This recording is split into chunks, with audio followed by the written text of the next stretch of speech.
Good afternoon, everyone. Today we are joined by Christine Platt, Geriatric Systems Implementation Facilitator at Waterloo-Wellington Older Adult Strategy. Christine is here today to discuss how to make and get the most out of your medical appointments. Well, welcome, Christine. We thank you for your time to present on this incredibly important topic. Thank you so much, Lex. I really appreciate it. And I appreciate everyone who's joined us today or maybe watching this recording later. It's definitely a very important topic. And Janice, I just see you in the chat there, and you are indeed muted. So you're good. You're good. What you need to do. It's a very important topic that was brought to us by a lot of different people across the system. And so I'm going to share my screen and share some of the learnings that we had. And I just need to move this. There we go. So I can share this. So bear with me while I get us all on the right page here. There we go. Everyone can see that, I hope. It should say on your screen, making the most of your medical appointments. And this particular workshop was developed by the Older Adult Strategy and by our Older Adult and Caregiver Community Members Network. So that's a group of folks who have lived experience with the medical system. And lived experience with the medical system in this case really just means that they have been clients or patients, which pretty much all of us have at some point in our lives, but this was really focused from the older adult perspective. And what we did is we held some focus groups in addition to this group with other older adults caregivers, but also with people from the medical system. So we're talking about doctors, nurses, we're talking primary care, we're talking hospital care, we're talking home and community care services all across the spectrum. And what came out of that really was that navigating the healthcare system is incredibly challenging. And you've probably all experienced this, that there are huge wait times, that there's a scarcity of resources. So not everything you need is really available, that the journey can be quite complicated.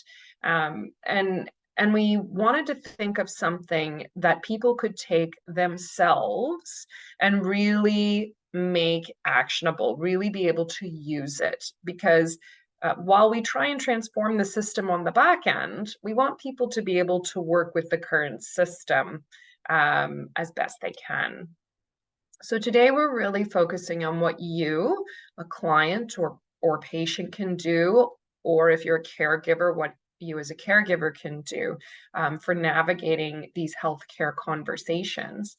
And we want to learn some strategies that are helpful in any context. In this case, any context really means medical context. So whether it's your general practitioner, your primary care doctor, or if you're in a hospital, anything like that, we want you to be able to use these skills. And then at the end, I would like an opportunity to practice some with you if any of you are interested and willing. So let's get right into it here.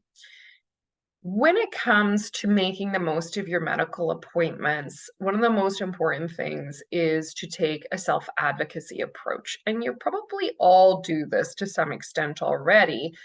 You've had to do it to make it through the healthcare system as far as you've gone so far.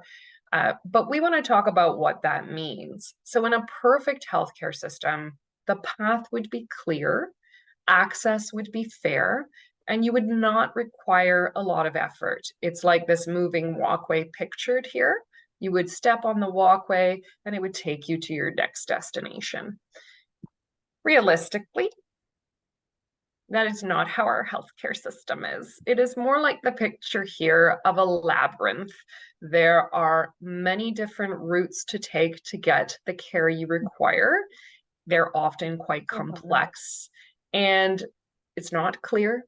It's not always fair, unfortunately, and there's a lot of effort required to go through it.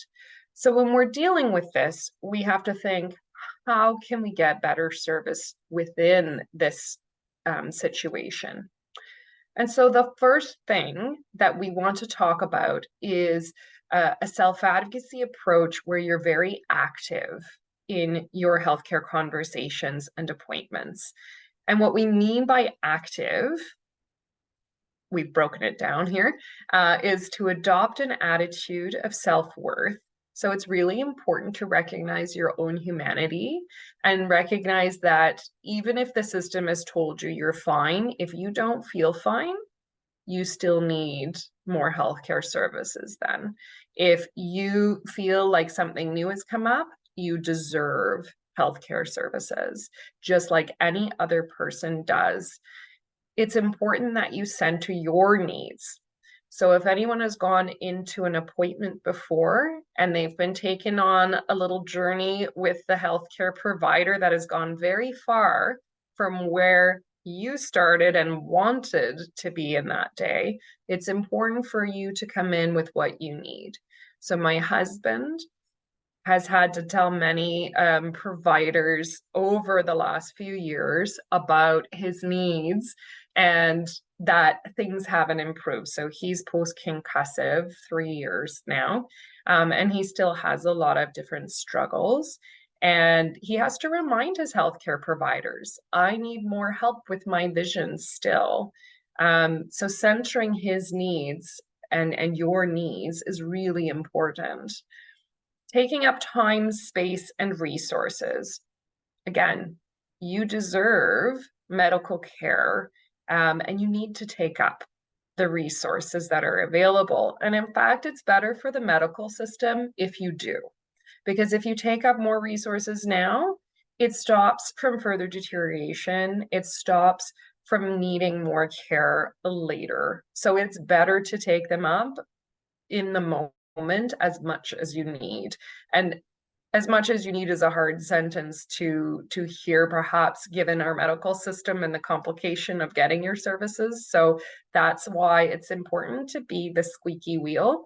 And it might not be a comfortable thing to think, oh, I have to be the squeaky wheel to get the grease. I have to say a lot. I have to really cajole, really push on people, put pressure. But the doctors we spoke to, the nurses we spoke to, they said, this is the reality of the system we live in. It is so imperfect right now.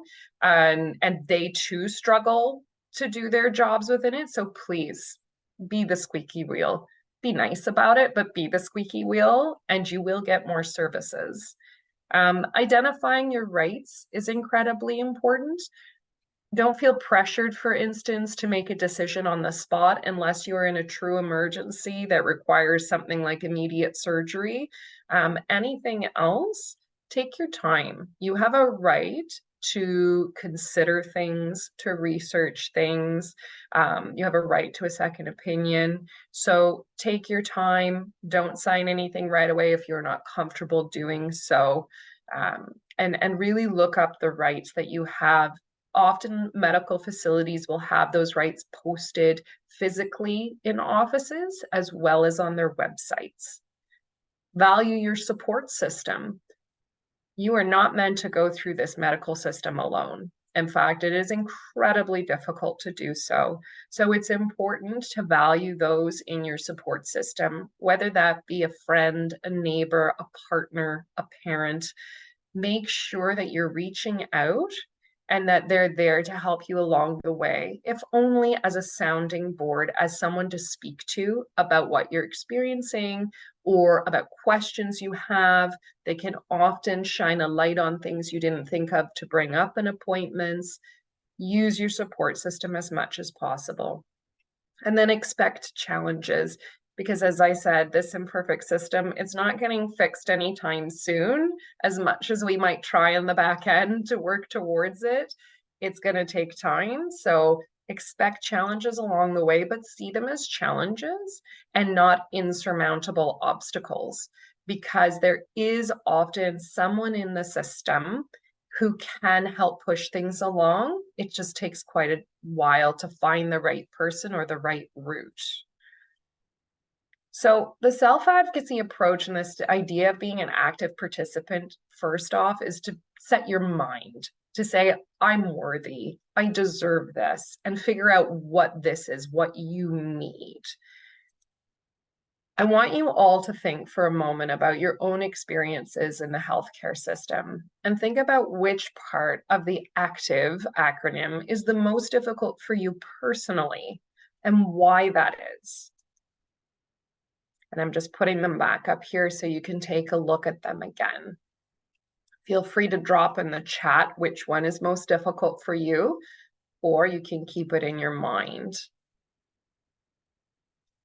And then consider what you can do to address that one. Here's some of the things that people from the focus group said. Taking up healthcare resources when the system is already strained. You know, especially over the last few years, they're watching their news, they're seeing the lineups at hospitals, things like that, and they're going, well, I mean, there's someone else who has a greater need than me. But in fact, that's not true. We all have a need, and it's important that it gets addressed. It's hard to admit that I need more help. It is hard to admit that you need more help, for sure. But, you know, we talk about raising children and that it takes a community, it takes a village. Well, that doesn't stop. Like, the village needs to be a part of your whole life, and they are a part of your whole life. Community is so important to our health, and all of us need help, and all of us should reach out for that help. It is a sign more of strength than anything else to do so. And I don't want to repeat myself again and again. It feels desperate. And I can imagine it also feels pretty exhausting to repeat yourself again and again. But our system actually requires it. It's not integrated enough that the specialist has properly informed the primary care doctor, or that the hospital has informed the specialist of everything. So it's really important that you do repeat your story so that people know what's going on. It's not desperate, it's required as a piece of the system. I'm just going to check our chat. So knowing what I need, what will help, that is really hard, feeling like nothing will. And part of that is tapping into the right pieces of the system. Support groups where people have gone through something similar can be hugely helpful in that, because they can tell you what they have done, and it might sort of pick something up for you where you go, well, I haven't tried that yet. Or talking to your healthcare provider and saying, I need something more. I'm feeling, for instance, really painful headaches still. This is what I've tried. What else can I try? Asking the very direct questions. So after you've set your mindset and recognized your place as an important individual in the community, as a human being who deserves care, you then have to make it actionable. What do you do with that? And that's where you speak up. And so I'm going to go through each of these in more detail in a moment, but I'll break it down for you. So the speak strategies are really about all the actions you can take to improve your healthcare conversations and your medical appointments. So the first one is to start at home. That's about preparing ahead and having everything you need to make an appointment go smoothly. Then it's presenting requests. And this is about what accommodations you need to make the appointment effective. My husband, as I mentioned, post-concussive, he will go into appointments and say, can we please turn off the lights? You know, there's enough natural light coming in. I cannot concentrate with the lights on. It is too disturbing for my symptoms. And so they turn the lights off. Or he might ask them to close the door because of the noise that's going on. So they close the door. There are things you can ask for to help you make those conversations more effective. Then it's explaining the issue. Why are you at this appointment? What is your priority and why is it important to you? Really getting to the crux of what you need in that moment. Then we look to ask to understand. Is there any clarification you need in the appointment? And what can you ask to gain that? How can you slow conversations down? Because medical conversations do happen very quickly in very short periods of time. And then we look at how you can keep asking questions after the appointment. So, who else can I ask information from? Where else can I find out more? What can I do while I'm waiting for my next appointment to prevent deterioration, or even better, to improve my situation? So, we're going to break these down. So, starting at home. Every great healthcare conversation starts before you get to the appointment. And advocating for yourself requires that you have a plan of action. So I want you all to think right now what you do to prepare for medical appointments. What do you do nowadays before you go to a medical appointment? And when I say medical, it can also be paramedical. It can also be your physiotherapist, your osteopath, your chiropractor, your vision therapist, psychotherapist, like all the extra things as well. So we start with picking a strategy to keep all of your information organized, because with all of the appointments you're likely having, there's a lot of information. And if you don't have it all organized in one place, it's going to be really hard to keep track, and especially to have a really good conversation in your next appointment where they ask you a question and you have to recall in that moment, oh yeah, what did we talk about last time? Or what did my specialist say that my nurse needs to know now? That's valuable time you don't want to waste, which is why we suggest that not only you keep all of your information organized, all of the reports, all of the notes you have, but you also keep a health history timeline. And I can provide to Lex, we have a lovely little piece on a health history timeline, and you can fill in the blanks. And we start with childhood, young adulthood, and then we basically go decades from the 30s up. And you just put major medical or health events so that when you see someone in the medical profession and they ask you a question about your past, again, you're not having to recall. You can just flip to the page and go, yes, this happened. This is relevant. That's relevant. The other thing we talk about is bringing yourself to the appointment. And that really means taking time to prepare your thoughts ahead. So review your notes, since you have a lovely strategy to keep the memory all together. Review your notes ahead. What did we talk about last time? What did any other specialist or person say that this person doesn't yet know about? What do I think they need reminding about for the issue I'm bringing today? So review those notes and then set your priorities and write them down. I am fully guilty of this, working in the system myself, giving this workshop, going to a medical appointment and forgetting the most important thing I went there for because I've been asked a question and it's taken us on a little tangent down another road. So if you write it down and have that on your lap, it's going to be much harder to leave without forgetting, because you're going to have this piece of paper that at the end you'll pick up and go, oh, wait, this is what I'm here for. So make sure you write it down. And we have priorities there, but it's really important that your priorities are 1 or 2. No more. I know it's hard. You wait so long to see someone, but if your appointment on average is 8 to 15 minutes long and you have a laundry list of 10 priorities, you will spend all the time telling those priorities and have no time to get answers to any of them, especially not thorough answers. So really think about what is my most important need in this moment and address that. If you want to address more, try to make more appointments. List and pack up all your medications. It's, again, very hard to remember all that you've got going on. So pack up those medications or bring a list. Your pharmacy can print a list. If you go to one regularly, they can print it for you. Also include supplements that you're taking, because some of those do have drug interactions, so that anything, again, that a medical professional asks in an appointment, you will have immediate answers for. You're not wasting time looking things up or trying to remember. And find out what's expected of you.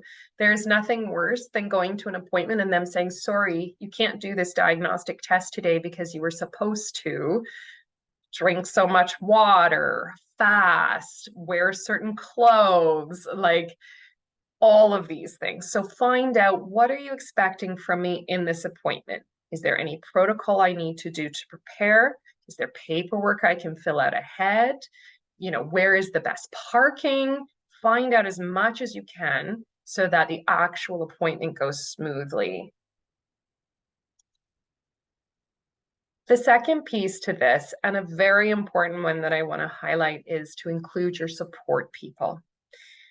Again, this can be many people. It can be a partner, a parent, sometimes a child, a friend, a neighbor, whomever it may be. Include them in your medical journey. Don't do this alone. It's such a huge burden to do it alone. And often people do want to help. And often people are waiting thinking, what can I do to help? So let them be a part of it. Let them join you to listen to what you're going through, to help take notes for you. If you need language interpretation, obviously that's important. If you need physical assistance, ask if they can come help you get in and out of the building. Maybe you just want emotional support. Again, just as important as these other things for your health is the emotional support. Talk with them before the appointment when you're making your plans, because they might have a different perspective you didn't think of. They might come up with a question that you wouldn't have thought of that will give a great answer from a medical professional, or they might remind you of something that you forgot about. I have certainly been in this situation where my husband has been with me and gone, Christine, you didn't tell them about your bursitis in your hip, and I'm having back problems. I'm like, good point. I forgot about that one. It was a long time ago. So he reminds me and I write it down, and at least I have all the information that would be relevant. So those are some of the things you can do to prepare for the appointment. You start at home, you do proper preparation work for it as thoroughly as you can. Then it comes to presenting your requests. So what do you need for the appointment to go smoothly? What do you need to be able to really understand what's going on, to be able to handle what's going on? Think of that for yourself right now. In a medical appointment, what in the environment or in the style of interaction would help you to get better answers, or for the appointment itself to go more smoothly? So really, it's very simple. You can call ahead, or you say it at the top of the appointment, and it would help me if you could. Very few people will automatically say no when you start a sentence like this. It would help me if you could. Write down keywords as we go. If there is medical jargon, if there are big things and you don't have the capacity to take notes in your appointment, ask, can you write down the keywords, please? It would help me if you could tell me what you're writing on the computer so that I feel included, because it's really hard, when they're doing that, you don't know what they're writing. You don't know, is this relevant? Should I know what it is? Is it a referral? Is it a medication? What is this? Also, it's hard to hear them because they're not facing you. So tell me what you're writing on the computer so that I feel included. Speak slowly and facing me so that I can hear you. Allow me to record our appointment so that I can listen again later. Legally, you can record an appointment in Ontario. We do suggest you request, because it's about a relationship you have with that healthcare provider. And you want the relationship to be a good one because they're the gatekeepers really for a lot of the care you need. So we suggest you ask to record it, but you can record these conversations. And it's great to have a recording so that you can go back over things, because often appointments have overwhelming information. It would help me if you could speak directly to me or speak directly to my support person. Can you include my support person? Or, whoa, you're like talking too much to them. I'm the client here. They're just here to hold my hand. Make clear what the relationship is so they know. Include my support person in appointments by phone or video. Certainly, over the last couple of years, there were lots of restrictions on the people in the room, but we are comfortable enough now that they should allow someone to join, whether it be video, phone, that sort of thing, so that they can be supportive for you. And just explain why. If you say, I need them for emotional support, moral support, they're going to take notes for me. These are all very valid reasons that should help any healthcare provider feel comfortable that they're not going to be ganged up on or anything like that. So these are the accommodations. And as I mentioned, my husband always asks to dim or turn off the lights. Certainly noise accommodations, certainly seating. A lot of older adults that I work with say, you know, can I have a more comfortable chair or a hard chair, depending on their needs. You're a human. You deserve to be comfortable. The appointment will go better if you're comfortable, because then you can pay attention. So ask for these things. The worst they can say is no. And quite often, no is an answer that you can even combat with the reasons why this is important. So you set your active mind and said, I'm important and my needs are X, Y, and Z, and I've got my support people. You've prepared for the appointment, reviewed your notes, set your priorities. You've asked for the accommodations that will make everything go smoothly. And now it's time to explain the issue. What are you there for? Communicate the problem, the issue at hand, without minimizing it. Don't make it small. In fact, I encourage you to make it bigger than it is. Make it bigger so that they pay attention. I want you all to think of your last medical appointment right now. Were you really able to convey how you were feeling or what you needed from it? And if you're comfortable, drop it in the chat for me. Writing, so important, Janice says. Often doctors are not writing things you want documented. Absolutely. So it is really important to put that front and center for them. All right. So explaining the issue. We start as we go into a room, and it usually starts with a pleasantry. Hi, how are you doing today? And most of us will fall into this social, in this case, trap of responding, oh, I'm doing okay. How are you? Or, oh, yeah, things are all right. You know, they could be better, but they're all right. We sort of minimize any problem we have with this pleasantry. You can see some other examples there. I'm fit as a fiddle. Okay, what are you doing here if you're fit as a fiddle? This is not where you belong then. So if you remember that the average medical appointment is 8 to 15 minutes long, we don't want you wasting time on the pleasantries. When the medical provider asks you, how are you doing today? It is an opportunity for you to be honest and say, how are you doing in relation to your medical health? So the answer would be more along the lines of, you know what?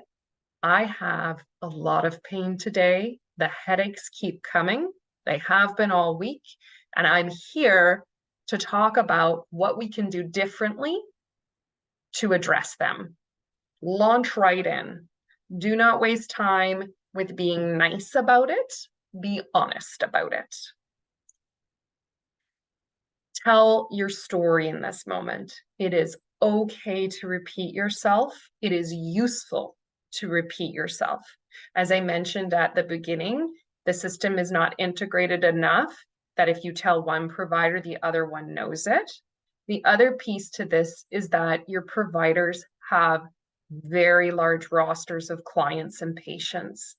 It is hard for them to remember everything going on with you when they literally have hundreds of people they're seeing with very complex situations. Remind them, help them have the information they need to lend you their expertise. When you clearly explain your story to a healthcare provider, there are two things you are doing. You're helping them understand what you need. You're also showing them what you already understand so that they don't waste time explaining things you already know. So when you tell them what's going on and you put within that story your diagnoses, your current symptoms, and what your need is, they go, okay, this person understands where they're truly at. If you don't put those, they might go back to, well, the headaches you were talking about, those could be caused by X, Y, and Z. And, these are some of the treatments that are potentially out there. Well, you're wasting time if you already know those things. So build it into your story and repeat it as many times as they need to actually hear you. One of the older adults in our working group who happens to work in healthcare herself said this: most patients don't know that repeating your story to health service providers actually has a specific purpose. It is to validate that you understand what your diagnoses and treatments are. Also, it is to ensure you haven't forgotten anything. So there is a reminder built in that we are all on the same page now. And it's really important to do that, to level set in the conversation and make sure you're on the same page with each other. So you go in, they say, how are you doing? And you say, I'm not doing so great. I'm in a lot of pain, and my vision is still a problem. And then you explain why. And you say, today, I'd like to get your opinion about whatever it might be, a symptom, a diagnosis, discuss a new symptom and explain that symptom. Talk about medications for a very important one, by the way, that if you haven't ever done, periodically you should revisit your medications. Too often people are on medications, and because nobody has thought to revisit them, they maybe don't need those ones. They maybe need different ones. They have new medications from a different specialist, so things could be interacting. So remember on a regular basis, at least annually, to ask about your medications and if they are all still relevant and the right ones for your situation. You can say, today, I'd like to discuss my next steps or talk about a change in my situation. Have you changed living situations? And that's affecting what's happening with your health. These are all relevant things to bring up in a medical conversation. However, we can bring our issues forward, and often we can feel like our key concern is being dismissed, like the medical professional didn't really hear what we were asking for. And so these pieces are really important for refocusing your medical professionals, and these come from medical professionals, so they should work. So the first one is to focus on impairments to function. How is this situation stopping you from functioning in your daily life? My wrist hurts so bad that I cannot pick up the pan to cook food for myself anymore. So it's not just my wrist hurts. It explains how it's impeding your ability to live your daily life. It gives a magnitude to it. And it also says it's not okay for my overall health, as well as the very acute problem of my wrist. So think about how it impairs your daily functionality. And for folks who have dealt with brain injuries, that's going to be potentially a lot of things. The problem is so bad that I can't walk to get my mail anymore. The problem is so bad, I'm unable to work. I can't look at a screen for long enough to do this job. Really explain how it's stopping your daily function. If you're asked, you can rate your pain on a scale. If you're not asked, still rate your pain on a scale. I recently went to my doctor's office with sciatica. It was the worst pain I've ever felt. I'm not going to lie. It was worse than childbirth. For me, in my personal experience and body, the doctor asked, okay, is this, really bad pain for you? Or what do you think? And I said, you know what? On a scale of 1 to 10, if childbirth was 10, this is 11, and I am not exaggerating. But I also explained it is the worst at night. It's 11 at night. And then in the day, if I'm walking around, it is an 8. So I explained, I gave context to it. And suddenly they can start putting more pieces together and use their expertise. Because if it's worse at a certain time of day, okay, is that because you're lying down versus standing up? What factor is that playing? Is it the mattress that you have? Are there certain movements you're doing that are affecting this in the daytime? And you have to give the scale because everybody has a different scale. And I learned very quickly that when I gave that scale to a male doctor, it was not so effective. He had never had a child. He had not been through childbirth. It didn't work for him. So I had to come up with a new scale and one that would work for him. So the next time I went in and the pain persisted, it was not as bad, but it was still there. It was affecting my ability to sit. So I explained it to him in the way of, if you've had a broken bone, have you had a broken bone? He said, yes. I said, okay. If we say a broken bone is an 8, I'm at a 6.5 on a daily basis and an 8 at night, because it was something he understood. So make sure the scale is understood and that you use a scale and that you explained when it's at its worst, what part of the day, what sort of activity. If you're a woman, all of the research does show that we tend to underrate our pain. So automatically, I want you to add 1 to 2 points to whatever you think it should be on the scale, because it's higher. It's higher, and the research has proven this. So add extra points. The other thing to do is use gentle persistence.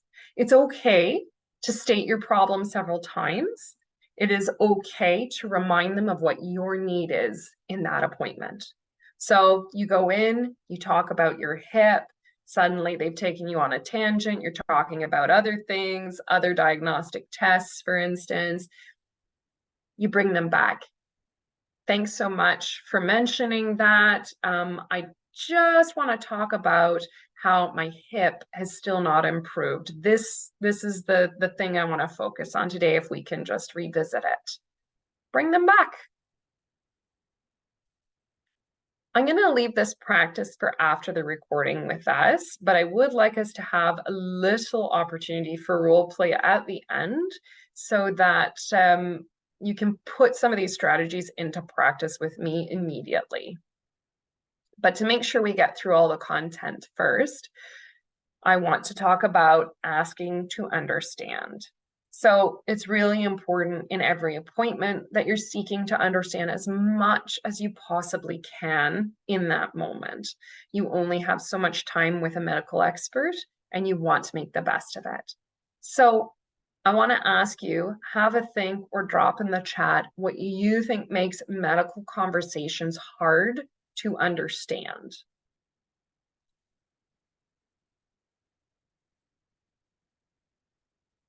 Any thoughts? Jargon for sure. Yeah, there's so many words. Speed, definitely. Too much talking. Yes, yes. Not enough actual examination of the client.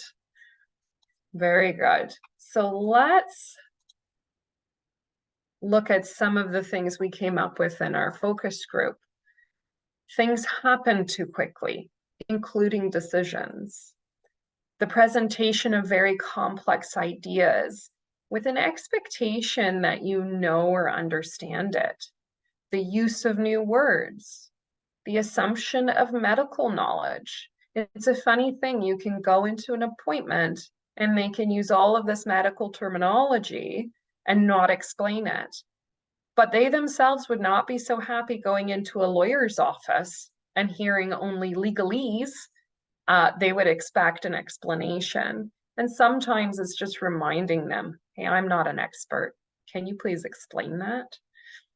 The forcing of decisions on the spot, the discussing of sensitive or personal topics.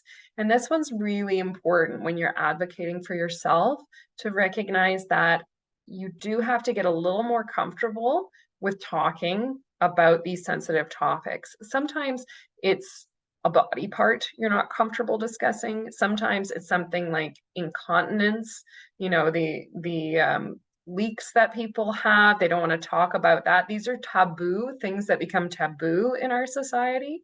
For a medical provider, it is their job. They do not look at it anywhere beyond, this is my job and I need to help address the situation. So it's important to get confidence to really speak honestly about what is happening to you, so they have all the information they can to use their expertise. If they only have part of the information, you're not going to get the treatment you need. Pre-existing bias, absolutely. There is a lot of bias, and there are a lot of, these are human beings, and they have a certain level of expertise, but they don't know your body, and every body is so different, and they have all the bias that they grew up with, as we all do. Certainly, I know my husband recently was at his doctor's, and that doctor didn't believe that he had vision problems. Said, no, your vision's fine. Mechanically, it's fine. So you are fine. And he said, yeah, but it hurts me to look at a screen still. And it hurts when there are bright lights. No, you're fine. There was a disbelief that this could actually be a problem without him seeing mechanical evidence with the tools that he had. But he was not an ophthalmologist, and he was not my husband feeling what he was feeling. So for sure, bias is a big one. So let's start with asking to understand, slow the conversation down. So when someone is speaking too fast, you can always say, can you slow down, please? You're speaking too fast. But research shows they will slow down for about 60 seconds, and then they regain their regular pace. So perhaps a more effective way would be to ask questions to slow them down. Please explain this a bit more. Can you tell me what that word means? This one is particularly effective, I would say, because in practice, it reminds that healthcare provider that you are not from the same field as them, that they're using language that is not only too fast, but difficult to understand. So it kind of grounds them in the situation. Can we write down an action plan together? More effective with some medical providers than others, definitely easier with a physiotherapist, a nurse practitioner, certainly not one you're going to get in an emergency department.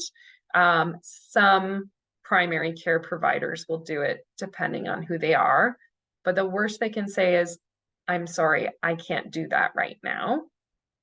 Then you can say, can you please slow things down so that I can write it out?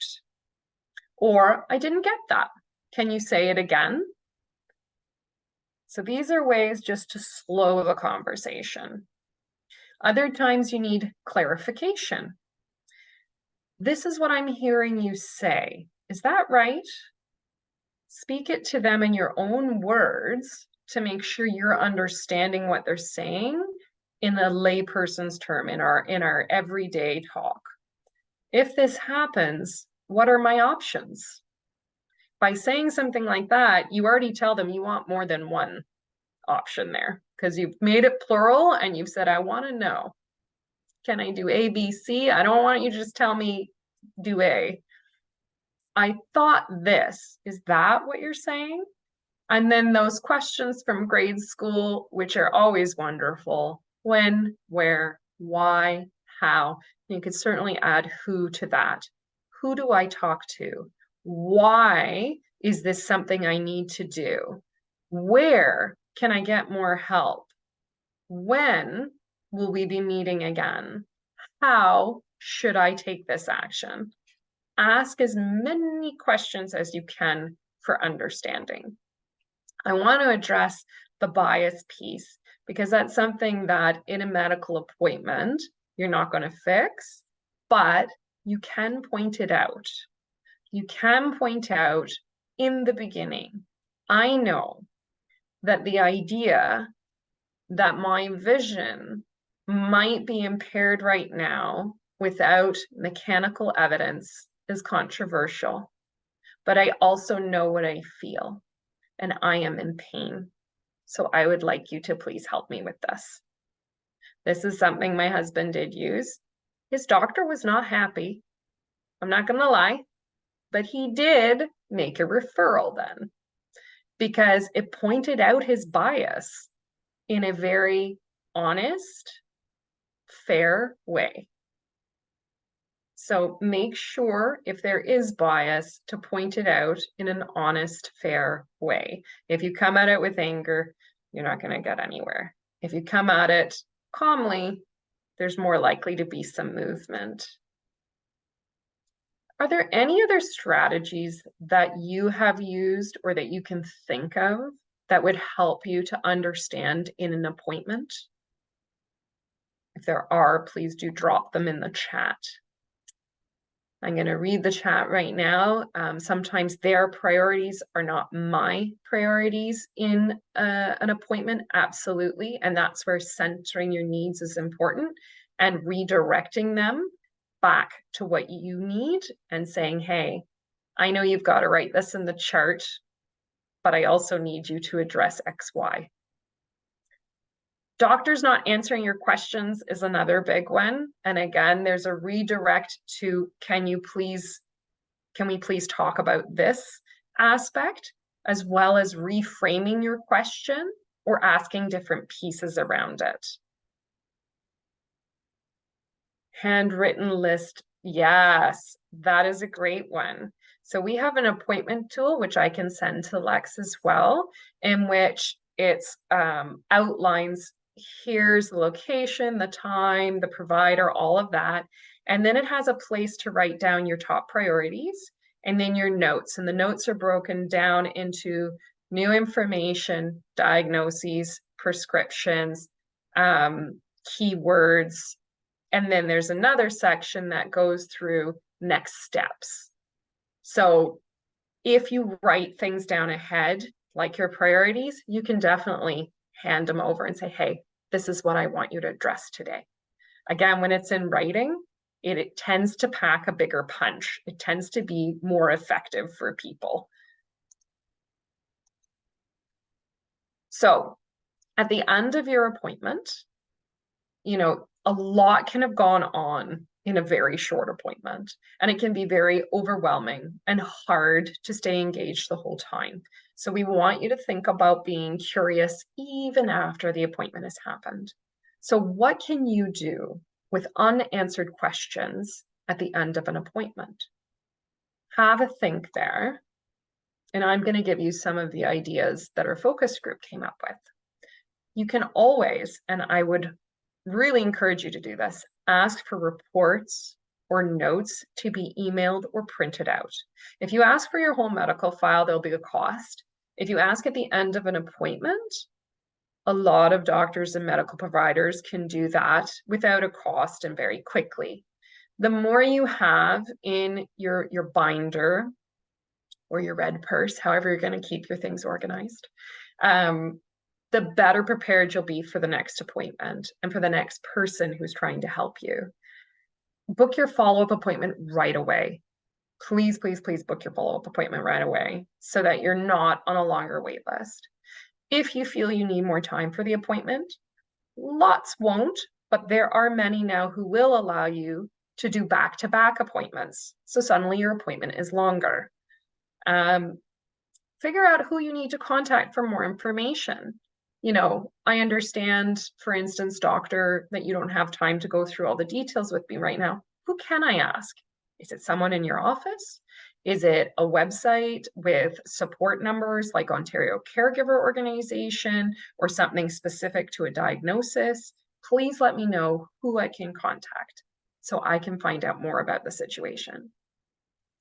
Ask for support from other professionals. We have a family health team here, which does make it the easiest if you have the great luck to be in a family health team. I do not. But you can be connected to other healthcare providers who are not in a family health team too. And maybe it's a nurse practitioner, a dietitian, workshops, counselor, physiotherapists, chiropractors. There are so many people out there. Some of them may cost more money. Some of them may not. And so you have to look at your circumstances and determine, okay, which am I going to use or explore? And figure that out, but definitely look for more support beyond the appointment you're having in that moment. And then look for suggestions about what to do while you're waiting for a referral, because we know referrals can be long waits. And you can go, hey, you know, I'm waiting for a referral to a vision therapist. What can I do in the meantime? Are there exercises I can do? Is there anything in my diet or lifestyle which would positively contribute to what's going on with me while I wait for that specialist? If that wait is really long and your question is not massive, you can also suggest, would you please do an e-consult? Not all of our medical providers know about it, but it is a free service that doctors especially can use. And they write to a specialist, and within 5 days, they should receive a written response from that specialist. If your situation is not too complex or that aspect of it is not, they should be able to get an answer for you, such as, you know, if we have to wait for the specialist to say that this medication is appropriate for my condition, could you try an e-consult for me? Because they might be able to just write back and say, yeah, you can prescribe that. That's the right one. The other piece to that is that waiting for a specialist, you don't always know if it's the right specialist. So do your research ahead and make suggestions. Doctors only know what they've been exposed to. I have a a rare hormonal situation, condition, and it took 2 years before we figured out what it was. And it was just luck that I came across a doctor who happened to have worked in a women's hospital, who happened to have seen and researched this. Without that, who knows how long, if ever, it would have been figured out. The important thing is I kept advocating and saying, I need to see someone else. This has not been figured out. So they sent me to a few different specialists, and finally we fell upon that one. But I didn't give up when the first specialist went, no, you're fine.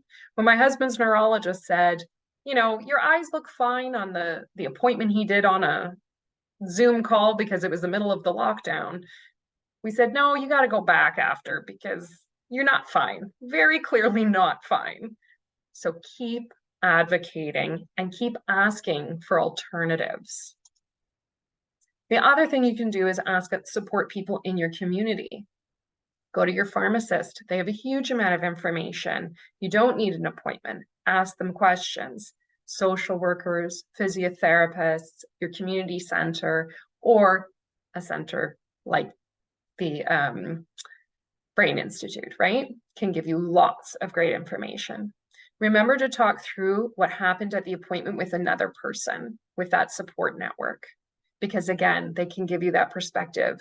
Oh, they said this. Oh, I know someone who has this, and this is what they used. Or, oh, you should ask them this other question next time. When you bounce it off someone else, you're more likely to get more perspective, more ideas. Get online, of course, to look things up, especially if you have questions, with the caveat that you check the website, that it's really legitimate. You know, university websites often have good research, government websites, in all honesty, not always the best research, but definitely very carefully selected. Some of these websites that we've listed here are very helpful, like Healthline Ontario. The National Health Institute in the UK is actually really great for looking up symptoms, diagnoses, and treatments that you may have received. The National Library of Medicine is like one out of the US, but again, really detailed information and really quite user-friendly. And join a support group. Talk about what you've been through. It's so important that you don't go this alone. So that is how you keep asking. And the final thing, and this is not to be patronizing, is to say thank you at the end. I'm sure you're all lovely, polite people. But in a medical system where a lot of the medical professionals are under just as much pressure as you, they know the system's broken. It is frustrating for them too. When someone says thank you for the service they've given, it goes a long way. In fact, one of the stories we heard from one of the medical professionals was how someone gave them such a nice thank you over the phone that they actually did a little extra for them as a result. They made a call for a referral and said, can you please put them on the urgent list? Because within our system, everything is what we call triaged. So they look at the referrals and they see, who do we think is the most in need? Number one, that's just dependent on the information that happens to be in the notes. And number two, there are two lists. There's the regular wait list and the urgent wait list. So if a medical professional says this person needs to be on the urgent wait list, you go up the overall list, you will see that specialist earlier. So be really nice whenever you can. Be honest. Certainly don't be nice to ones who aren't helpful, or not mean, I'll rephrase that. You don't have to go extra miles for anyone who's unhelpful, but definitely extra miles help when someone has been helpful. So keep saying thank you. So I want to say thank you to all of you today. Those are sort of the tips and tricks. Once the recording stops, I am going to read some more of your comments and invite you to do a little role play with me to see where this landed and if you have other more specific questions. Thank you so much, Christine. That was incredibly beneficial. And I will stop the recording here and open up the floor.